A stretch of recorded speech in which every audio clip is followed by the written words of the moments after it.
Hello friends, जय Shri Krishna, Radhe Radhe. Friends, आज हम जिस टॉपिक पर बात करेंगे वो है ठाकुर जी के लिए चंदन यात्रा और अक्षय तृतीया। आज हम इस टॉपिक पर बात करने वाले हैं। ये देखिए, ठाकुर जी हमारे चंदन यात्रा जो है वो अक्षय तृतीया से शुरू होती है और पूरे 21 दिन तक ये त्यौहार जो है चलता है। इस त्यौहार के दौरान हम ठाकुर जी को अपनी सेवा प्रदान करते हैं गर्मी से बचाने के लिए, क्योंकि मई और जून के महीने में गर्मी ज़्यादा होती है। इसलिए हम चंदन यात्रा के दौरान उनको चंदन का लेप करके अपनी सेवा प्रदान करते हैं और उन्हें शीतलता प्रदान करने की कोशिश करते हैं।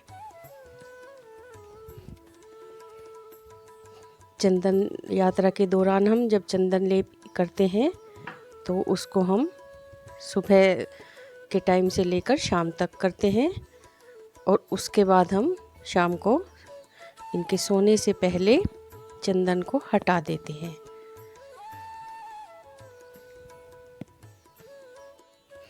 इस दौरान कई भक्तजन कई प्रकार से अपनी सेवाएं देते हैं ठाकुर जी को, जैसे फूल बंगला सेवा, नौका विहार सेवा, चंदन यात्रा। चंदन आप कोई भी तरह का ले सकते हैं, जैसे चंदन पाउडर, घिसने वाला चंदन, अष्टगंध चंदन या गोपी चंदन। आप कोई भी चंदन ले लें और अगर घिसने वाला हो तो वो ज़्यादा बेस्ट है। चंदन लेप लगाते समय आप एक बात का ध्यान रखें, जब भी चंदन का लेप लगाएं तो बहुत ही पतला सा पेस्ट बनाएं आप ठाकुर जी के लिए। पतला पेस्ट ही बनाना है, क्योंकि जब ये चंदन सूख जाता है तो ये जो है स्किन को इफ़ेक्ट करता है। इससे थोड़ा खिंचाव आता है और हमारे जो कान्हा जी हैं उनको परेशानी होगी। इसलिए आप पतला सा पेस्ट बनाएं और उसे आप किसी ब्रश या कॉटन की हेल्प से लगा सकते हैं। अक्षय तृतीया के दिन बहुत ज़रूरी है, हो सके तो आप पूरे शरीर पर लेप कीजिए चंदन का। और इसके बाद आप 21 दिनों तक, अगर आपके पास थोड़ी टाइम की प्रॉब्लम है, आप नहीं कर पा रहे, तो आप माथे पर चंदन लगा सकते हो, वरना पूरे शरीर पर लगाना चाहिए।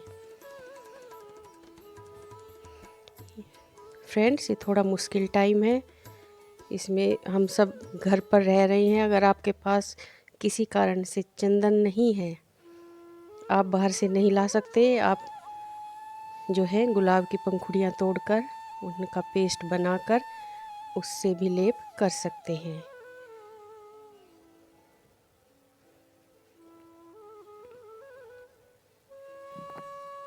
फ्रेंड्स, कई बार हम सोचते हैं कि क्या चंदन यात्रा ज़रूरी है। इसका जवाब ये है, जी हाँ। अगर आप ठाकुर जी से प्रेम करते हैं, ठाकुर जी को शीतलता प्रदान करना चाहते हैं, तो ये ज़रूरी है। इस दौरान आप उनको ठंडी चीज़ों का सेवन कराएं, जैसे ठंडा शरबत, सत्तू का शरबत या फिर बेल का शरबत, आइसक्रीम खिलाएं, ठंडी ठंडी चीज़ें उनको खिलाएं जिससे उनको खुशी मिले। क्योंकि हम अपने ठाकुर जी से बहुत प्यार करते हैं, हम चाहते हैं हमारे ठाकुर जी खुश रहें।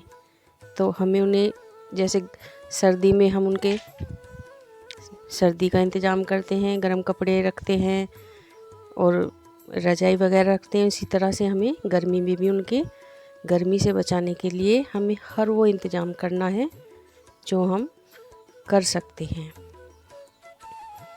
क्योंकि हमारे ठाकुर जी जो हैं वो अपने भक्त के भाव को देखते हैं। गर्मी सर्दी वो सब से परे हैं, लेकिन ये तो अपने भक्तों का भाव है कि हम उन्हें कैसे खुश रख सकते हैं और हम क्या कर सकते हैं उनके लिए।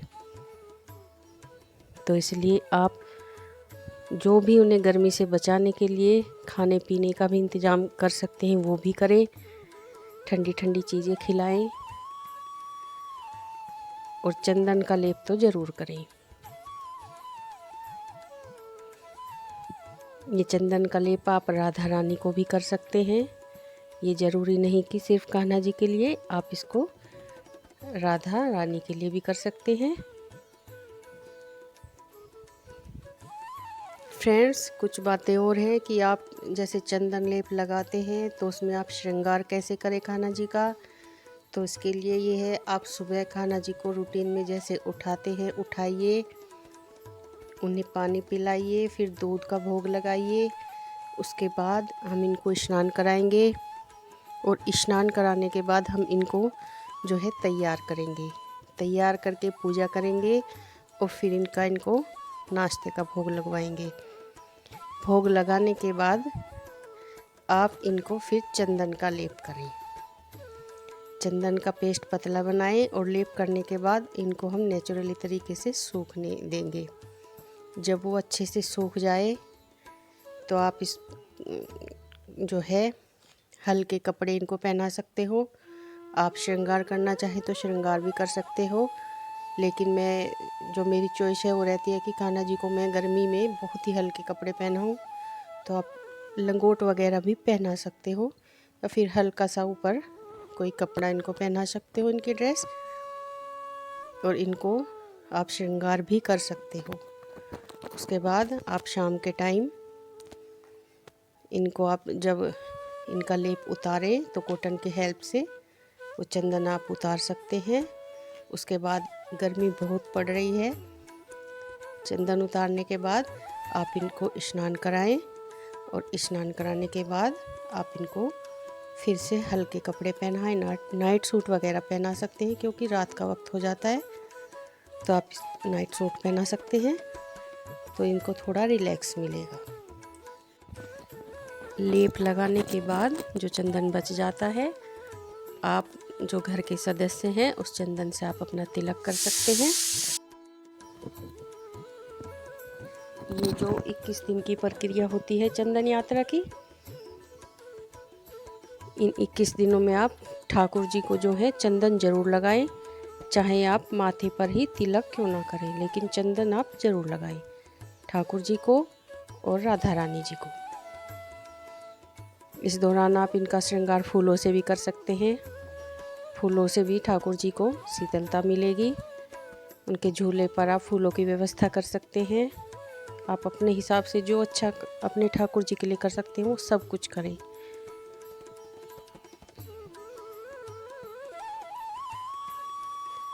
हमारे ठाकुर जी जो हैं ये तो भक्तों के भाव के भूखे होते हैं। इन्हें किसी और चीज़ से कोई मतलब नहीं होता, लेकिन ये अपने भक्तों का भाव देखते हैं कि भक्त के मन में क्या चल रहा है। तो ये हम लोगों का ये फ़र्ज़ बनता है कि हम अपने ठाकुर जी को बहुत खुश रखें, इनको अच्छे से जितनी हम सेवा दे सकते हैं वो सब सेवा दें जो हम दे सकते हैं। और हम अपने ठाकुर जी से प्रार्थना करते हैं, ठाकुर जी जो दुनिया में महामारी चल रही है इसको जल्दी से जल्दी ख़त्म करें। यही प्रार्थना हम अपने ठाकुर जी से इस दौरान करेंगे और आज भी करते हैं। ठाकुर जी सबको बचाएं और पूरे विश्व का कल्याण करें।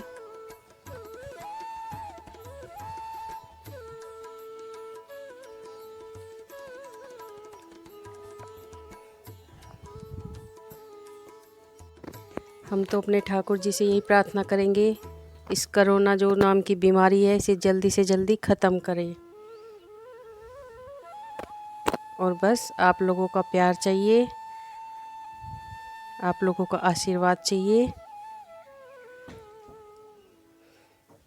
कुछ अक्षय तृतीया से जुड़ी रोचक बातें हमने आपके सामने रखी, चंदन यात्रा की बातें हमने आपके सामने रखी। तो फ्रेंड्स, मिलते हैं अपनी अगली नई वीडियो में नए टॉपिक के साथ। जय श्री कृष्णा, राधे राधे, हरे गोविंद हरे मुरारी, हे नाथी नारायण वासुदेवा, हरे हरे गोविंद हरे मुरारी, हे नाथी नारायण वासुदेवा। राधे राधे दोस्तों।